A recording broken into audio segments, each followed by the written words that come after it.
From the very first breath I took in this society, I was told to wait. Wait my turn, wait for the system, wait for recognition. But years have passed, decades for some of us, and still the turn never comes. That is the hidden cruelty baked into this world.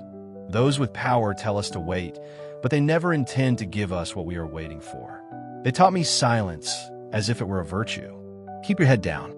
Stay out of trouble. Don't draw attention. That advice was passed down like a family heirloom, polished by generations who had learned the hard way that being seen could mean being punished. But silence isn't safety. Silence is a slow suffocation. Silence is the erasure of dreams, one unspoken word at a time. I remember school. My hand raised, my answers correct, but eyes slid past me like I was air. Teachers smiled at the ones whose accents fit neatly with television voices, while my voice was treated as background noise. Each ignored hand was a lesson. You don't belong here. At first it stung, then it hardened into a scar. That scar grew thicker every year. By the time I was a teenager, I could walk through entire days without being acknowledged. You don't forget the weight of invisibility. It sits on your chest and steals your breath. At home, my mother carried exhaustion like it was part of her skin. She came back from long shifts cleaning offices that smelled of perfume and wealth. Her hands cracked, her back bent. And yet she said, "We should be grateful. Grateful for scraps. Grateful for being tolerated. Grateful for crumbs falling from someone else's table." That word, grateful, became poison in my veins. Gratitude was the leash tied around our necks. Gratitude kept us quiet while others stole dignity and called it generosity. Do you understand what invisibility does to a human being? It convinces you that maybe you deserve it. That maybe your name, your accent, your skin, your birthplace is why you are unworthy. The system is designed to make us doubt ourselves, so we never doubt them. But the truth is different. The walls are deliberate. The requirements, the forms, the locked doors, they're built to keep us out. This is not a broken machine. It is a machine working exactly as intended. And still, we swallow our rage. We smile at landlords who raise rents until we suffocate. We nod at managers who tell us we're not the right fit, even when we've given more hours, more sweat, more loyalty than anyone else. We wait at clinics that close their doors because our IDs don't match their requirements. Every day, we lose a little piece of ourselves to policies written by people who will never know our names. But one moment changed me. A boy from my neighborhood, bright, sharp, full of life, was turned away from school because his uniform wasn't the right color. His mother begged, pleaded, wept in front of the official, but the answer was cold. Rules are rules. That child's dreams were dismissed in a single sentence. I saw his smile fade, his shoulders slump, and something inside me snapped. That was the day my anger stopped being quiet. Anger is dangerous, they say. Anger is destructive. But I tell you this, anger is honest. Anger is the most truthful response to injustice. My anger became fire, and that fire burned away the lies I've been fed my whole life. Lies that patience would save us. Lies that silence was dignity. Lies that gratitude was survival. From that day forward, I refused. I refused to shrink myself to make others comfortable. I refused to bow my head for crumbs. I refused to accept invisibility as destiny. My anger became my weapon, and I began to see clearly. We are not weak. We are silenced. We are not unworthy. We are unseen by choice. Theirs, not ours. So I began to speak, slowly at first, in quiet gatherings with neighbors who shared the same scars. We traded stories of humiliation, clinics that closed doors, employers who lied, officials who smirked at our struggles. Each story was a spark. Together, those sparks became fire. We documented everything: names, dates, receipts, evidence. Because when we stand alone, they dismiss us as complainers. But when we stand together, with proof in our hands, we become undeniable. The system still resists us. They tell us to wait, to trust the process, to respect the timeline. But waiting is death for those who have nothing. Waiting doesn't feed children. Waiting doesn't pay rent. Waiting doesn't heal sickness. Waiting is a weapon they use to keep us in place. So we stopped waiting. We began to demand timelines, demand transparency, demand accountability. We refused token gestures, refused polite excuses, refused the comfort of false promises. Our anger turned into strategy. We wrote letters, organized meetings, made phone calls. We stopped begging and started insisting. And every time they tried to dismiss us, we reminded them, we are not invisible anymore. The cost is heavy. Speaking out risks jobs, risks homes, risks the fragile stability we cling to.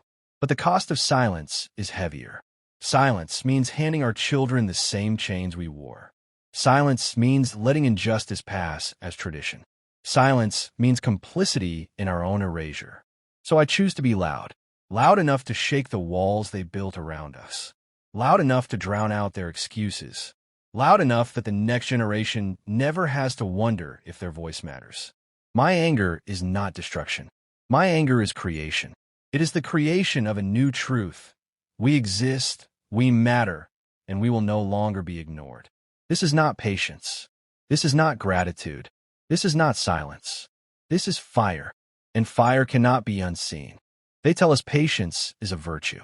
They tell us to wait quietly, that change takes time, that if we just keep our heads down long enough, good things will come. But I've lived long enough to know the truth. Their patience is a cage. It's a trap designed to keep us still while they move forward. It is a leash disguised as advice, and it strangles us every single day. Think about it. Who benefits from our patience? Do the rent collectors wait patiently when we're short? Do the bills stop arriving because we've been told to hold on? Does hunger delay its bite just because we've been asked to be calm? No, patience does not serve us. Patience serves them. It keeps us silent while they build taller buildings, while they take larger paychecks, while they enjoy the fruits of a system that was never meant to feed us. I remember sitting in a government office once, clutching papers that had taken weeks to prepare.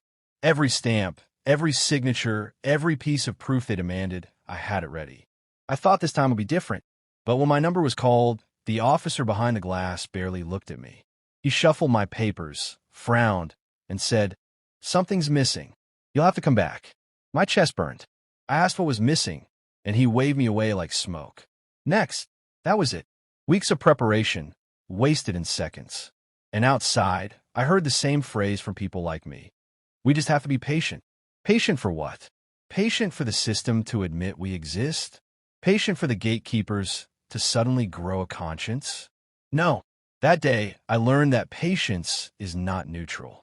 Patience is oppression wearing a mask of politeness. And the cruelty doesn't stop there. The media loves to show us as angry mobs when we finally speak up. They say we lack discipline, that we should have waited longer, that change doesn't happen overnight. But where are the cameras when we wait? Where are the reporters when we stand quietly in line, day after day, year after year? While nothing changes, silence is invisible, and that's why they demand it. Because when we're silent, their crimes stay hidden. I look at my community, and I see people who've been patient for decades. Patient for fair wages that never come. Patient for housing that keeps getting smaller and more expensive. Patient for schools that treat our children like afterthoughts. Patient for clinics that shut their doors the moment we step inside. Generations of patience, and what has it brought us? Nothing but more waiting. My patience ended when I realized how deliberate this all is. The forms are designed to confuse. The offices are designed to exhaust. The rules are designed to exclude. And when we dare to question, they say, these things take time. Time? Whose time? How many lives are we expected to sacrifice on the altar of their timelines? So I stopped waiting. I started asking questions they didn't want to answer. Why do certain neighborhoods always get new resources while ours decay? Why do our job applications vanish into silence while theirs get callbacks? Why are our children's futures treated like negotiable experiments while theirs are guaranteed investments? The answers were never honest. They hid behind jargon, behind policies, behind endless meetings. But the truth was clear. Patience is profitable. As long as we wait, they win. I began telling people in my neighborhood, patience is not peace. Patience is paralysis. Stop mistaking endurance for progress. We can survive storms, yes, but survival is not justice. Survival is not dignity. Survival is not enough. The more I spoke, the more I realized how much anger we all carried. Anger buried beneath layers of patience. Parents who smiled through humiliation because they didn't want to upset their children. Workers who bowed their heads while bosses laughed in their faces. Elders who whispered about injustice in kitchens but told us not to raise our voices outside. All of them had been poisoned by patience, taught to believe that waiting quietly was strength. But real strength is not in waiting. Real strength is in refusing to be delayed. I'll tell you this. The powerful fear impatience more than anything. They fear people who refuse to play the game of waiting. Because impatience demands answers now. Impatience knocks on the door and refuses to leave. Impatience is the spark that turns silence into fire. When we started organizing, we made one promise to ourselves. We will not be patient. If an official tells us it takes time, we demand specifics. If they say, we're working on it, we ask for dates, for numbers, for receipts. If they try to distract us with small favors, we remind them we're not here for crumbs. We are here for change. And if they cannot deliver, we refuse to wait another generation. Of course, they call us ungrateful. They say we should appreciate the little progress they show.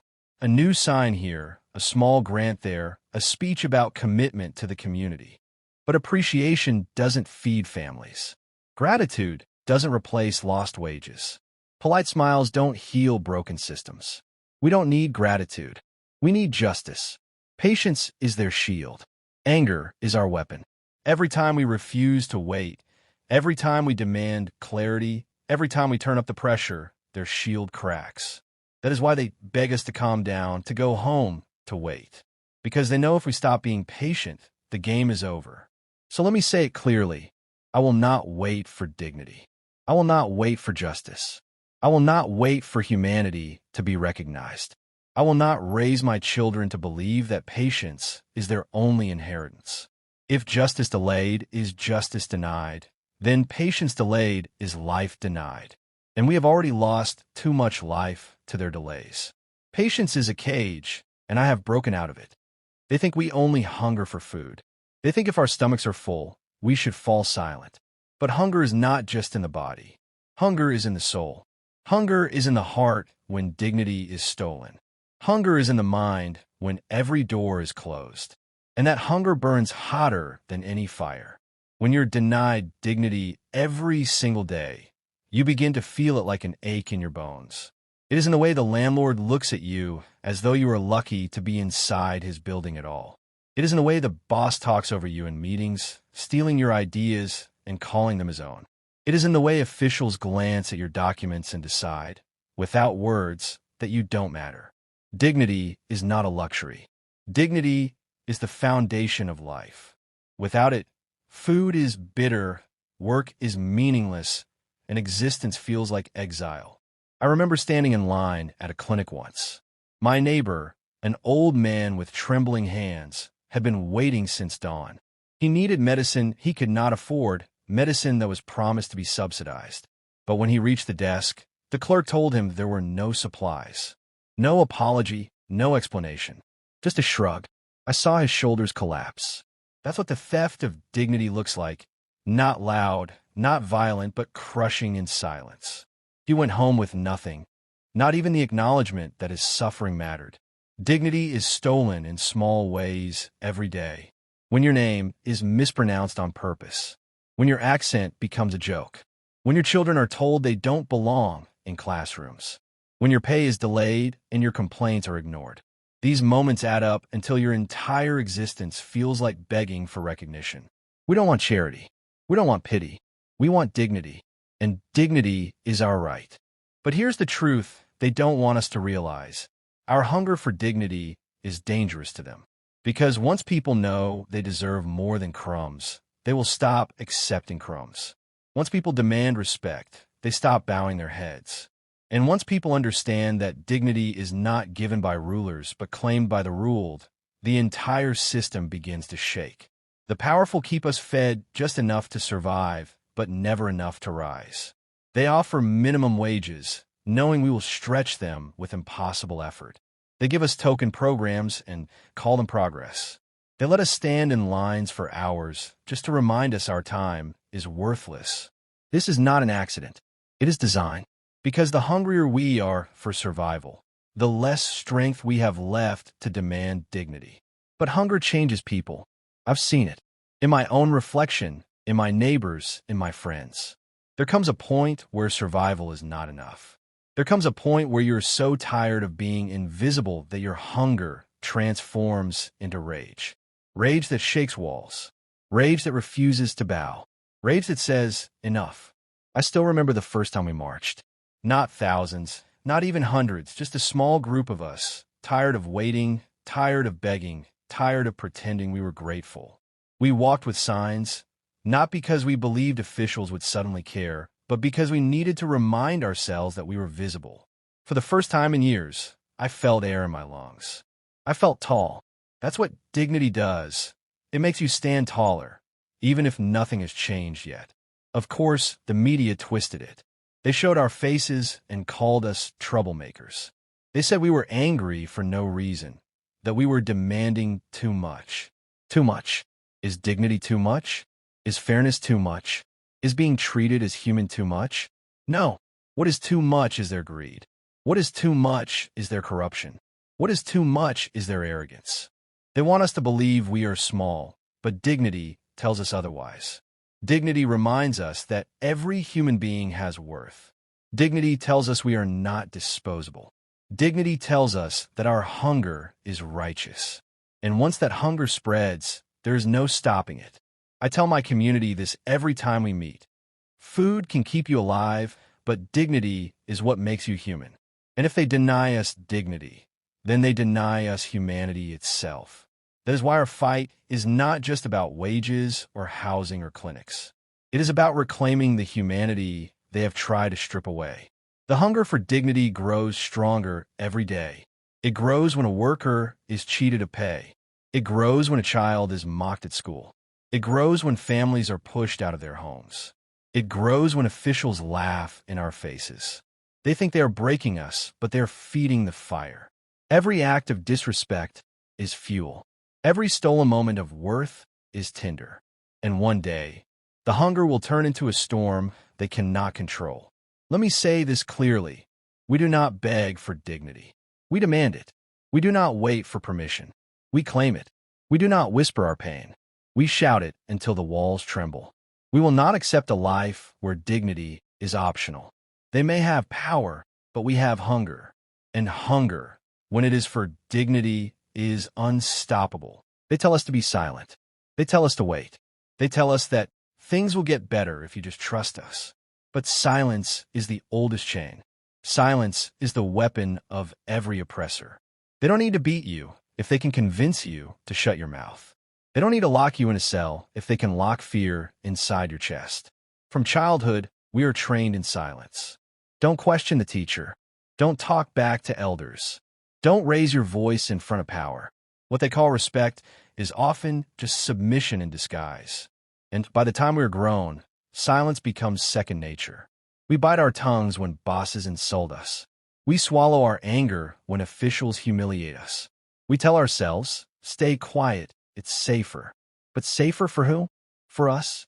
Or for the people who benefit from our silence? I remember once in a crowded bus, a woman shouted because the conductor refused to return her change. It wasn't about the money.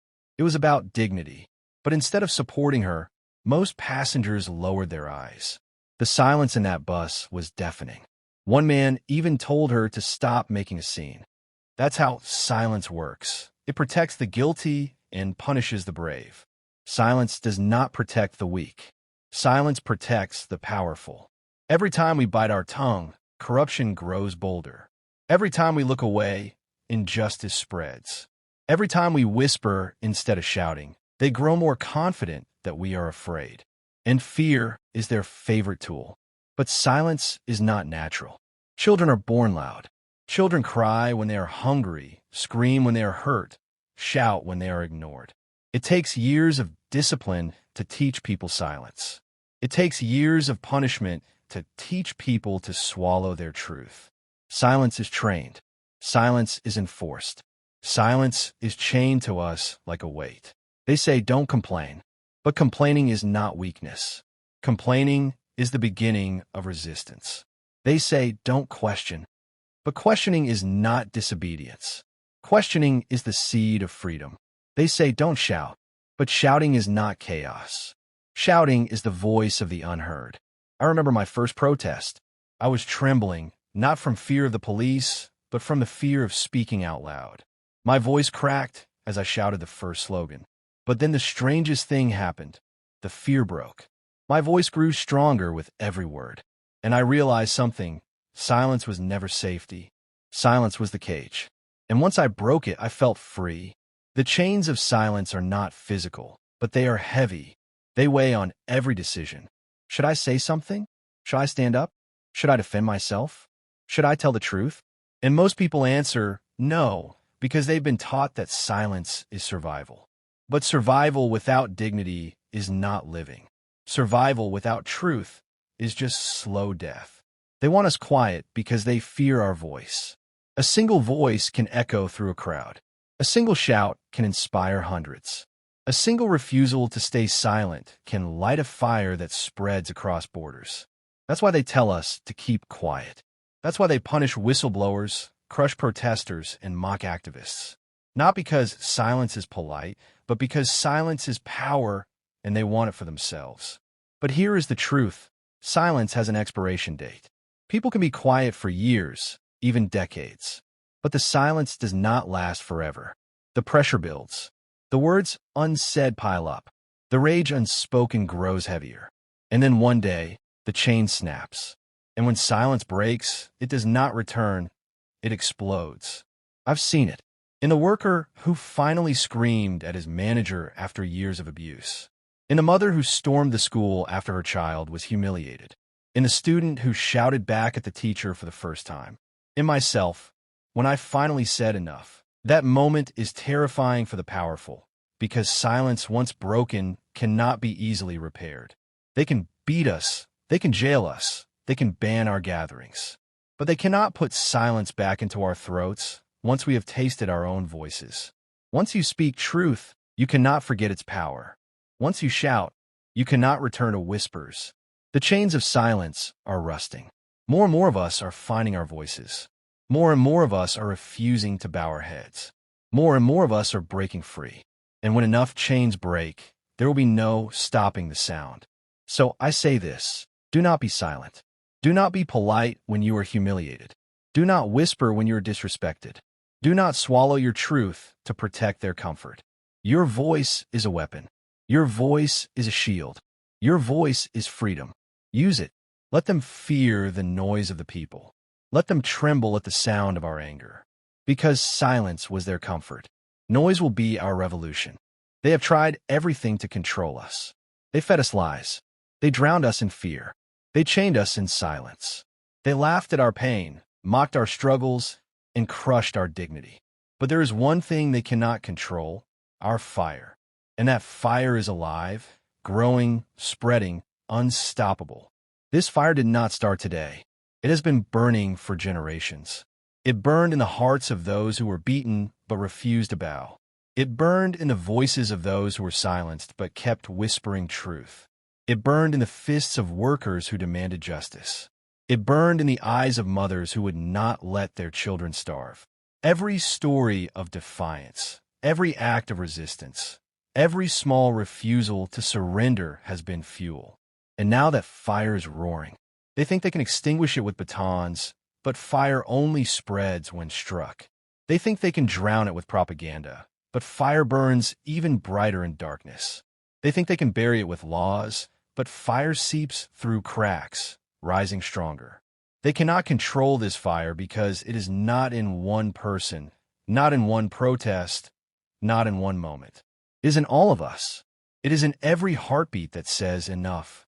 I remember the first time I saw a true crowd. Not a handful of angry voices, but a sea of people. Their chants shook the air. Their footsteps thundered on the streets. The fire was no longer a spark. It was a blaze. And for the first time, the powerful looked afraid. Afraid not of weapons, but of unity. Afraid not of violence, but of truth spoken by thousands. That is the power of fire. It consumes fear itself. Do you know what fire does best? It transforms. It takes old, rotten structures and turns them to ash. It clears the ground for new growth. That is what our fire is doing. We are burning away corruption. We are burning away lies. We are burning away the arrogance of those who thought we would never rise. And from those ashes, something new will grow. Something fair. Something human. The fire inside us is not chaos. It is clarity. It reminds us who we are. It reminds us that we are not slaves, not beggars, not disposable. We are human beings with worth, with power, with voices that cannot be silenced. The fire reminds us that we are together, and together we are unstoppable. They will tell you to fear the fire. They will call it destruction. They will call it disorder. But the truth is this: the only thing afraid of fire is the corrupt system that cannot survive it. For the people, fire is light. For the oppressed, fire is warmth. For the silenced, fire is voice. Fire is life. I have seen this fire in my friends, in my neighbors, in strangers who walk beside me in the streets. I have seen it in the tired worker who finally shouted back. I have seen it in the quiet mother who raised her fist. I have seen it in myself when I realized I would rather burn than live cold in silence. And I tell you now, this fire cannot be extinguished. Not by fear, not by violence, not by lies. The more they try, the stronger it grows. The more they push us down, the higher the flames rise. The more they deny us dignity, the hotter the fire burns. This fire is our weapon. This fire is our shield. This fire is our future. And if they cannot stand the heat, let them fall with their crumbling system. Because we will not put it out. We will not return to silence. We will not beg. We will not bow. We are the fire. We are the storm. We are the truth they cannot kill.